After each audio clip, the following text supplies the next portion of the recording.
દેખાય ને રાખ, એ કોલસાની રાખ આવે બરાબર.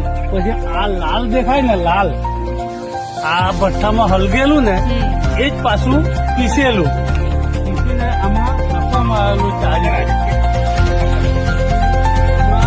શેરડીની બગાસ આવે એ નાખવામાં આવે. પછી ઓકે ઓકે રાખ આવે,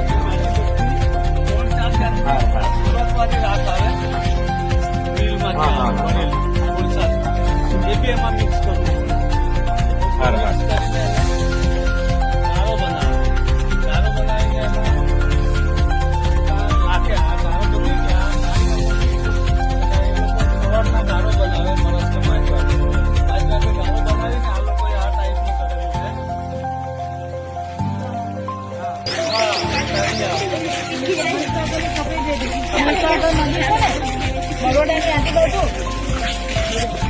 એમાંથી આવી રેતી નીકળે.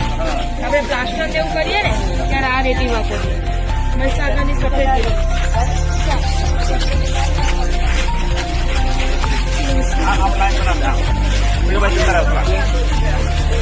જતા રહ્યો, આમ લાઈનમાં ભરાઈ જાઓ.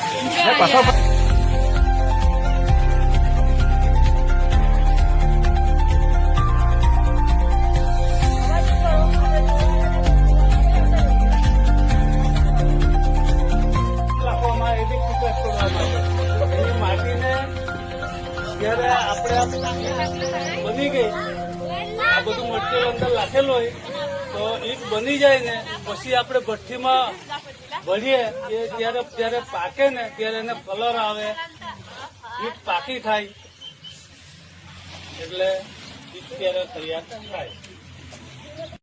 નીચે રાખીએ ક્યાં કરું આજે કરવું હોય તો વાપર ચૂકું થઈ જાય ને.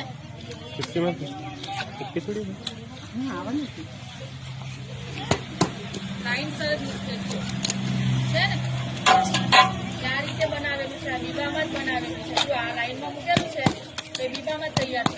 આપણે ક્યાંથી આવ્યા? અહીંયાથી વાંધેલા છે ને, વાઘાબારી ને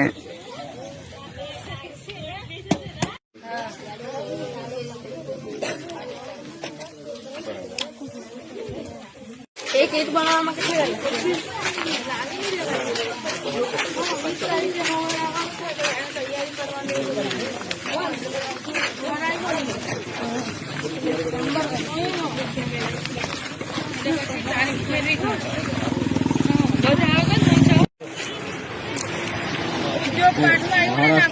પાટલા વાળા છે ને,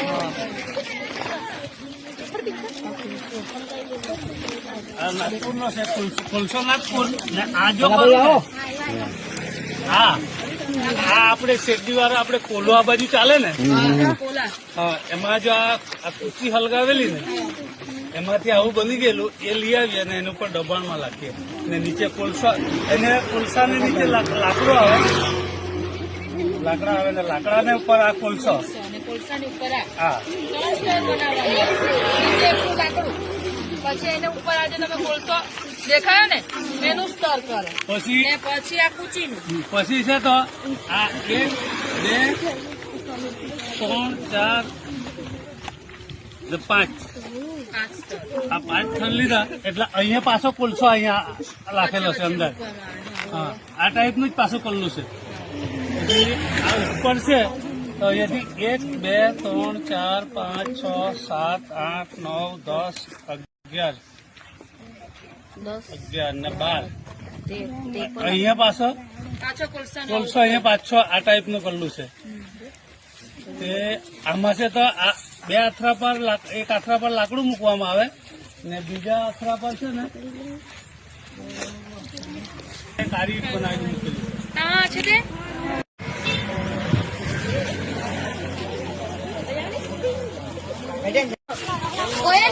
કોણ લીધો કોને